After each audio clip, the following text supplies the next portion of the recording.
Assalamualaikum warahmatullahi wabarakatuh. Perkenalkan nama saya Arinda Syafitri dari kelas ABT 8B Malam dengan NIM 4121911071. Di sini saya akan menjelaskan proposal skripsi saya yang berjudul Analisis Efektivitas Pelatihan dan Pengembangan Karir terhadap Kinerja Karyawan PT Usda Seroja Jaya Batam. Yang pertama yaitu latar belakang. Menurut Project 2003, sumber daya merupakan faktor yang penting dan berharga dalam perusahaan. Oleh karena itu, perusahaan memiliki tanggung jawab atas kualitas kerja karyawan sehingga dapat mendorong tercapainya tujuan perusahaan secara optimal. Pelatihan dan pengembangan karir berperan penting dalam mengembangkan kualitas kinerja karyawan, guna membina kualitas sumber daya manusia ke depannya, serta meningkatkan produktivitas, moral, disiplin, sikap, keterampilan, dan kompetensi khusus agar dapat bekerja dengan baik dan optimal sesuai dengan bidangnya. Pengembangan karir dapat berupa pemberian hal jaminan atas kemungkinan bahwa karyawan akan mengisi posisi yang dibutuhkan pada masa depan.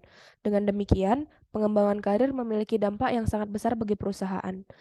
Peneliti meneliti dua aspek, yaitu satu, adanya penurunan kualifikasi, skill, dan personal quality karyawan pada tahun 2019 hingga 2022 di bidang pelayanan jasa dalam transportasi kargo. Yang kedua, adanya keterbatasan perusahaan dalam melakukan pengembangan karir karyawan, sehingga banyak karyawan yang mengundurkan diri dari perusahaan tersebut. Selanjutnya, rumusan masalah, yaitu apakah pelatihan karir karyawan PT Usda Seroja Jaya Batam sudah efektif, dan bagaimana cara meningkatkan efektivitas pelatihan karir terhadap kinerja karyawan PT Usda Seroja Jaya Batam. Masuk ke dalam tujuan penelitian, yaitu satu, menganalisa efektivitas dari pelatihan dan pengembangan karir. Yang kedua, meningkatkan efektivitas pelatihan dan pengembangan karir terhadap kinerja karyawan PT Usda Seroja Jaya Batam. Selanjutnya, manfaat penelitian. Yang pertama yaitu manfaat praktis. Satu, meningkatkan wawasan dan pengalaman secara langsung terhadap adanya pelatihan dan pengembangan karir pada kinerja karyawan dan bisa mengimplementasikannya di masa perkuliahan. Yang kedua, memberikan masukan bagi perusahaan-perusahaan yang kurang memperhatikan pentingnya pelatihan dan pengembangan karir bagi para karyawannya. Selanjutnya, manfaat teoritis, mendapatkan hasil analisis efektivitas dari pengaruh pelatihan dan pengembangan karir terhadap kinerja karyawan serta cara untuk meningkatkannya. Lanjut ke batasan masalah, yaitu satu, efektivitas pelatihan dan pengembangan karir terhadap kinerja karyawan PT Usda Seroja Jaya. Yang kedua, data akan diambil melalui kuesioner dan menggunakan metode random sampling dari karyawan departemen di PT Usda Seroja Jaya. Masuk ke kajian teori. Yang pertama yaitu manajemen sumber daya manusia.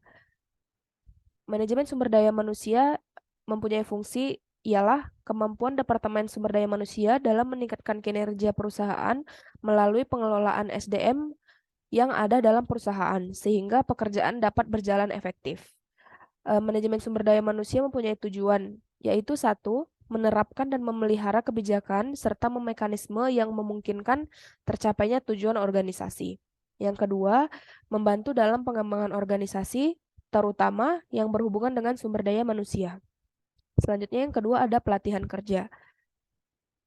Tujuan dari pelatihan ini ialah untuk meningkatkan keterampilan kinerja karyawan dalam mencapai etos kerja yang baik. Indikator pelatihan kerja terbagi menjadi dua, yaitu satu, jenis pelatihan, yang kedua, tujuan pelatihan. Yang pertama, jenis pelatihan, yaitu jenis pelatihan yang diberikan harus berdasarkan analisis yang dilakukan terhadap kebutuhan karyawan. Yang kedua, tujuan pelatihan, yaitu tujuan pelatihan tersebut harus spesifik sehingga pelatihan yang diberikan agar bermanfaat untuk meningkatkan pemahaman karyawan. Yang ketiga, yaitu pengembangan karir. Tujuan utama dari pengembangan karir yaitu meningkatkan efektivitas dan efisiensi kerja yang dilakukan karyawan guna mendapatkan hasil yang memuaskan dalam bekerja. Indikator dari pengembangan karir terbagi menjadi dua, yaitu satu, manajemen karir, yang kedua, perencanaan karir. Manajemen karir adalah Proses yang menggabungkan serta mengembangkan kemampuan yang dimiliki oleh sumber daya yang memenuhi syarat untuk kebutuhan perusahaan. Yang kedua, perencanaan karir adalah suatu proses yang mendefinisikan sebuah langkah-langkah dan strategi yang akan diambil dalam mencapai tujuan perusahaan. Tahap-tahap dari pengembangan karir ada 4, yaitu fase fase awal, fase lanjutan, fase mempertahankan, dan fase pensiun. Fase awal yaitu fase di mana memperhatikan atau perhatian difokuskan pada pemenuhan kebutuhan yang terjamin pada awal bekerja. Yang kedua, fase lanjutan. Fase selanjutnya, transisi ke fase mempertimbangkan sehingga jaminan keamanan sudah mulai berkurang, namun tetap fokus pada capaian yang sudah terjadi. Yang ketiga, yaitu fase mempertahankan. Fase di mana individu mulai mempertahankan pencapaian dan manfaat yang diperoleh dari hasil pekerjaan sebelumnya. Yang terakhir yaitu fase pensiun, ialah ketika seseorang telah mencapai dan melewati karir yang diharapkan dan sedang mencoba untuk mencapai karir baru. Yang terakhir yaitu kinerja karyawan. Indikator dari kinerja karyawan ada 6, yaitu kualitas, 2 kuantitas, 3 ketepatan waktu, 4 efektivitas, 5 kemandirian, dan yang terakhir keenam komitmen kerja. Selanjutnya ada faktor-faktor yang mempengaruhi kinerja karyawan yaitu ada 12, yaitu 1 pengetahuan, 2 kompetensi dan keahlian, 3 rancangan kerja, yang keempat kepribadian, yang kelima motivasi kerja, yang keenam kepemimpinan, yang ketujuh gaya kepemimpinan, yang ke-8 kepuasan kerja, yang ke-9 lingkungan kerja, yang ke-10 loyalitas, yang ke-11 komitmen, dan yang terakhir disiplin kerja. Selanjutnya masuk ke dalam kajian literatur. Yang pertama yaitu penelitinya yaitu Ali Halawi, Nada Haidar pada tahun 2018 yang berjudul Effect of Training on Employee Performance.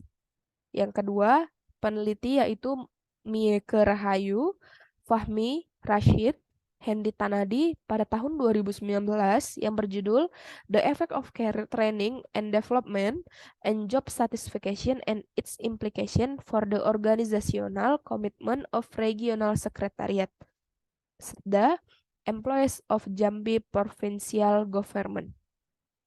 Yang ketiga, peneliti yaitu Rahmat Sabuhari, Ahmad Sudiro, Dodi W. Irawanto, dan Mintari Rahayu pada tahun 2020 yang berjudul The Effect of Human Resource Flexibility, Employee Competency, Organizational Culture Adaptation, and Job Satisfaction on Employee Performance.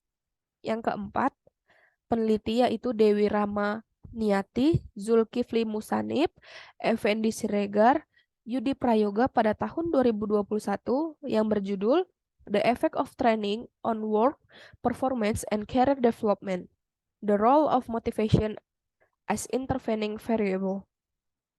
Selanjutnya yang kelima, peneliti yaitu Anton Abdullah pada tahun 2020 yang berjudul Relationship, the Work Culture and Training Programs with Performance. Selanjutnya yang keenam, peneliti yaitu Nurheni pada tahun 2021 yang berjudul Pengaruh Pelatihan dan Pengembangan Karir terhadap Kinerja Karyawan PT Prima Mitra Jaya Mandiri di Kabupaten Kutai Kartanegara. Selanjutnya yang ketujuh yaitu Angelita G. Wotulo, Grace M. Sendo, Regina Sairang pada tahun 2018 yang berjudul Pengaruh Pelatihan, Pengembangan Karir dan Kompetensi terhadap Kinerja Karyawan pada Bank Sulutgo Pusat di Manado. Yang terakhir ada Suci Septianingsih pada tahun 2019 yang berjudul Pengaruh Pelatihan dan Pengembangan Karir terhadap Kinerja Karyawan pada Bank BRI Syariah KC Madiun. Selanjutnya masuk ke dalam pengembangan hipotesis. H1 yaitu HO yaitu pelatihan dan pengembangan karir tidak berpengaruh signifikan terhadap kinerja karyawan PT Usda Seroja Jaya Batam. H1 yaitu pelatihan dan pengembangan karir berpengaruh signifikan terhadap kinerja karyawan PT Usda Seroja Jaya Batam. H2 yaitu pelatihan berpengaruh signifikan terhadap kinerja karyawan PT Usda Seroja Jaya Batam. Dan yang terakhir H3, Pengembangan karir berpengaruh signifikan terhadap kinerja karyawan PT Usda Seroja Jaya Batam. Selanjutnya masuk kepada metode penelitian. Di sini saya memakai metode penelitian kuantitatif dengan metode survei, wawancara, dan kuesioner. Populasi penelitian adalah karyawan PT Usda Seroja Jaya. Sampel yang digunakan adalah probability sampling atau pengambilan sampel secara random dengan menggunakan klaster sampling di setiap departemen. Sampling yang digunakan sebanyak 95 orang. Sumber data premier berupa kuesioner, sedangkan data sekunder yaitu dari media, buku, jurnal, dan internet.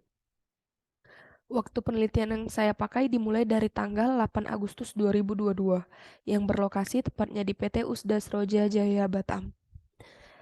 Metode analisis data yang dipakai yaitu satu uji validitas, yang kedua uji reliabilitas, yang ketiga uji asumsi klasik, yang keempat uji autokorelasi, yang kelima uji hipotesis, yang keenam koefisien korelasi dan koefisien determinasi. Demikian presentasi yang saya sampaikan, kurang dan lebihnya mohon maaf. Wassalamualaikum warahmatullahi wabarakatuh.